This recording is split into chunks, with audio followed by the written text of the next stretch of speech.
E vamos seguindo aqui, suando aqui no calor. Vocês repararam no estúdio novo aqui, chamando de estúdio, né? Aqui é a recepção da clínica onde eu atendo aqui em BH. A gente está reformando, a reforma está acabando agora. O meu consultório ainda falta um pouquinho e daqui a pouco o meu estúdio vai passar para lá para o meu consultório. Mas por enquanto nós estamos aqui, eu achei que ficou bonito. O que vocês acharam? Depois comenta aí, marca.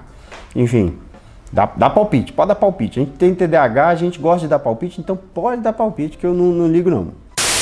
Lilian Cristiane me pergunta, toda criança imperativa tem TDAH? Lilian, não sei se você escreveu aquilo que você quis dizer. Existe a criança imperativa, a criança que quer imperar, né?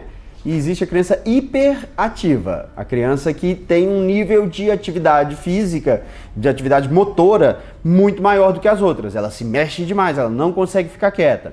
A hiperatividade é uma característica típica do TDAH. Toda criança que tem essa tendência a ser muito hiperativa, que é muito hiperativa, ela provavelmente está dentro dos critérios diagnósticos para o TDAH. A questão é, será que é mesmo hiperativa ou não? Porque a gente pode se confundir em relação a isso. Arlete Mendes Alves, o que você pensa de escola em tempo integral para uma criança, um adolescente de 13 anos com TDA? Olha, Arlete, depende da escola. Tem escola que é excelente e para qualquer um em tempo integral vai ser melhor ainda. Tem escola que é péssima, que você pudesse nem mandar o menino era melhor que nem mandasse. Então, se é uma boa escola, se ele tem boas relações com os colegas, se ele tem boas amizades na escola, se é um ambiente que não é extremamente aversivo a ele, que ele não tem muito medo daquele ambiente, ele não tem muita aversão àquele ambiente, pode ser legal. Pode ser interessante. Agora, melhor do que isso é ele estar medicado, né? Se ele está medicado, então, aí a escola é super legal. Se ele não está medicado, aí é que é o problema. Se ele tem TDA, ele tem que estar medicado e aí vai variar muito de escola para escola. Putz, querenzinha, mais uma vez, putz, querenzinha, tava na sequência, eu não percebi. Meu filho tem 7 anos e está tomando Guanfacine. Qual o melhor horário para ele tomar? Olha, você sabe muito bem, você está importando esse medicamento, é um medicamento que a gente não tem no Brasil. Não é porque é um medicamento que vai fazer mal e que não é liberado no Brasil. Ele não foi liberado ainda pela Anvisa por questões técnicas e burocráticas aí que envolvem a Anvisa e o laboratório que produz a Guanfacine. Mas o melhor horário para tomar é logo pela manhã, antes dele ir para a escola, ou talvez depois do almoço, mas em geral logo de manhã. Agora, a gente usa, nos países em que ele é comercializado livremente, a gente usa a guanfacina quando não há uma boa resposta, aliás, uma boa tolerância à Ritalina ou Venvanse, metilfenidato ou lisdexanfetamina. Portanto, cuidado, porque talvez você pode estar sendo preciosista demais, querendo o melhor para o seu filho demais e importando e pagando muito caro numa medicação que tem coisa melhor sendo vendida aqui. Ele dá menos efeito colateral, mas ele não melhora os sintomas mais do que a Ritalina ou o Venvanse, certo? Eu já vi médicos de outros países, canadenses, franceses, belgas, dizendo sobre se não melhorou com Ritalina ou Venvanse, eu nem tento dar guanfacina que não vai melhorar também não. Agora, se melhorou, mas os efeitos colaterais não estão sendo tolerados, aí a gente pode tentar dar alguma guanfacina que às vezes traz resposta também. Eu pessoalmente nunca usei, não tem para vender no Brasil e meus pacientes em geral não estão dispostos a fazer todo esse trabalho pela importação. E quase todos eles melhoram muito e toleram bem os medicamentos que nós temos no Brasil, portanto eu não preciso lançar a mão desse tipo de estratégia, tá certo? Vamos seguindo então com a Paula Souza, que me perguntou como posso ajudar meu filho com TDAH a se focar mais nos estudos mesmo sem Ritalina. E existem várias técnicas que você pode utilizar, certo? Principalmente transformar o estudo num jogo. O estudo que dá feedback imediato, que a criança se diverte ao fazer, né? Quando você encontra estratégias para fazer isso, ele pode ficar mais focado mesmo sem Ritalina. Mas, como se diz, né? Eu tenho um amigo, Gustavo, quando a gente era mais novo, a gente era colega na escola, uma vez ele me disse que se lembrava de mim quando ouvia uma música que dizia que tão certo quanto o erro de ser barco a motor e insistir em usar os remos. Né? Que eu parecia um barco a motor que eu queria remar. E não sei se era exatamente sobre isso que ele estava falando, mas depois que eu comecei o meu tratamento e que eu tomo a medicação para o TDAH, eu tive a plena noção do que é passar uma vida sendo um barco a motor, sem gasolina, tendo que remar. Quando eu comecei a tomar o remédio, a minha vida mudou radicalmente para muito melhor. As minhas aulas melhoraram, os meus atendimentos melhoraram, a minha organização melhorou, meus relacionamentos melhoraram, minha produtividade melhorou, a minha capacidade de leitura, a quantidade de livro que eu li no ano de 2019, agora acabou de passar, assim, com certeza mais de 20 e alguns bem grandes e tudo mais, por gosto e porque eu consigo. Gostar eu sempre gostei, mas conseguir eu não conseguia. Eu começava e ficava ali pela 10ª, 20ª página. Agora eu consigo ir até o fim. Portanto, se você não quer dar um medicamento que não, talvez a Ritalina ou o Concerto, a Ritalina Lial, o Venvance, esses que nós temos para o TDAH, para o seu filho, eu te pergunto, o que você tem contra ele?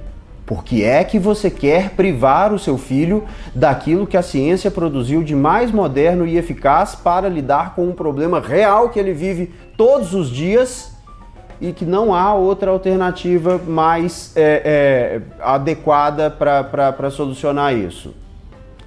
Entende? Se alguém me perguntasse como faço para estar sempre cheiroso e sem usar desodorante, eu ia dizer, você vai tomar vários banhos por dia, vai passar algum outro tipo de produto e tudo mais, mas por que você não quer usar o desodorante? Outros me perguntassem, como faço para não ter mau hálito nem cáries sem usar pasta de dente? Não gosto de químicos na boca do meu filho, quero que ele tenha dentes saudáveis sem usar a pasta de dente. Faça essa pergunta para um dentista. Entende o que eu estou querendo dizer? É mais um remédio, é mais uma substância de tantas e tantas e tantas outras substâncias químicas que nós usamos todo dia. Aliás, tudo é químico, nós somos químicos. Portanto, pensa 2 vezes, procura o médico, conversa sobre ele, me manda mais perguntas, me chama no direct, me fala qual que é a sua angústia em relação ao remédio que eu vou tentar te ajudar. E ela também pergunta, Paula, como ajudar a ser menos inquieto? Tem momentos que fica exausta de tanto falar. Paula, é o remédio, Paula. É o remédio.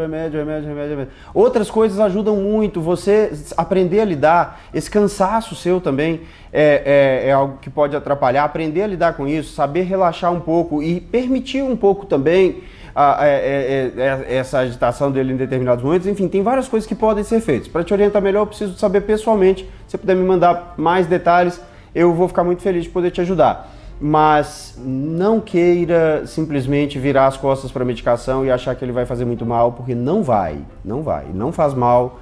Assim, é raro alguém que tenha alguma complicação, algum efeito colateral mais intenso, certo? A Jana92 perguntou quais efeitos adversos da Ritalina para crianças de 3 anos com autismo e TDAH.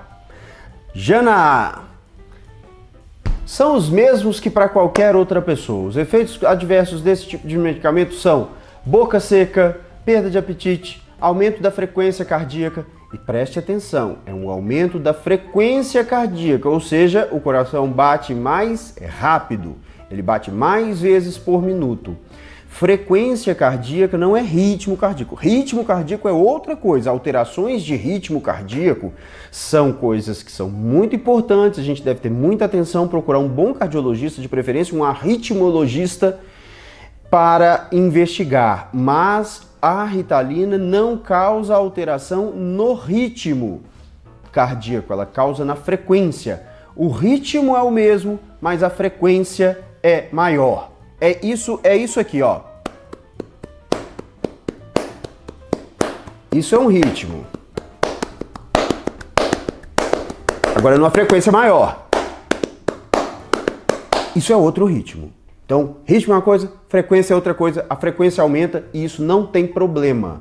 Se você tem uma frequência cardíaca um pouco maior do que era o seu basal agora que você tomou o remédio, isso não é problema nenhum para você. Todos os estudos que eu já li sobre isso, não há qualquer relação do uso desses medicamentos com o que a gente chama de desfechos clinicamente significativos graves. Ou seja, Você não vai infartar por causa disso, você não vai ter um AVC por causa disso, você não vai morrer por causa disso, você não vai ter uma complicação grave que vai te levar para o hospital, que vai te trazer uma sequela importante depois. Em relação à questão cardiológica, algumas pessoas que têm outros transtornos psiquiátricos podem desenvolver ou agravar crises desses outros transtornos, mas isso o psiquiatra vai ter que avaliar, enquanto ele está te avaliando, ele já vai saber se você tem ou não esses transtornos. As pessoas que têm problemas cardíacos estruturais, que já fizeram cirurgia cardíaca, que já fizeram troca de válvula, que têm problemas já crônicos de vascularização do músculo cardíaco, essas pessoas a gente tem que ter muito cuidado. E aí vai depender da conversa entre o cardiologista e o psiquiatra para ver se vale a pena e se realmente é importante tanto assim usar a medicação. E aí a gente vai buscar algumas outras alternativas que eu não falo muito porque senão eu vou ficar confundindo vocês. Agora, com 3 anos, o que tem é a mesma coisa. Você viu que eu comecei a me perder já aqui, mas eu voltei porque eu tomei o meu remédio hoje. Com 3 anos, a criança vai ter os mesmos efeitos colaterais, como eu disse, boca seca, aumento do ritmo cardíaco, pode ter um pouquinho de tremor, ela pode ficar um pouquinho mais ansiosa nos primeiros dias, não é tão comum, mas pode acontecer. Ela pode ficar falando um pouco demais, não é muito comum, mas pode acontecer. E algumas pessoas veem como efeito colateral o efeito positivo do medicamento. A criança vai ficar mais tranquila, mais quieta, ela não vai se mexer tanto, ela não vai falar tanto, ela não vai... Isso é o que se espera da medicação. 3 anos é um pouco cedo para a gente usar a medicação? Talvez. Em certos casos a gente pode usar sim, 3 anos e meio. Não é todo mundo que tem o diagnóstico 3 anos e meio que eu passo o remédio, não. Aliás, a minoria das crianças abaixo dos 4 anos, é raro eu passar o remédio abaixo dos 4 anos, muito raro. Mesmo antes dos 6 anos, é raro a gente usar a medicação. É raro, mas quando é preciso a gente usa. A gente não pode colocar essas regras de que não pode tomar de jeito nenhum antes dos 6 anos. Não. Se na bula está dizendo que é para usar a partir dos 6, é porque ele é testado a partir dos 6, é porque ele tem estudos a partir dos 6. Não porque só pode a partir dos 6. Tá certo? E de tudo, converse com o seu médico, tire dúvidas com ele também e pode continuar me perguntando, mesmo se eu não colocar a caixinha para você fazer a pergunta, manda pergunta no direct, manda pergunta nos comentários dos vídeos que eu faço, comenta aqui também, espalha esse vídeo para todo mundo e qualquer hora nós estamos aqui com mais material, mais coisas sobre o TDAH e sobre outras coisas dentro da psiquiatria também. Beleza? Até mais. Tchau, tchau.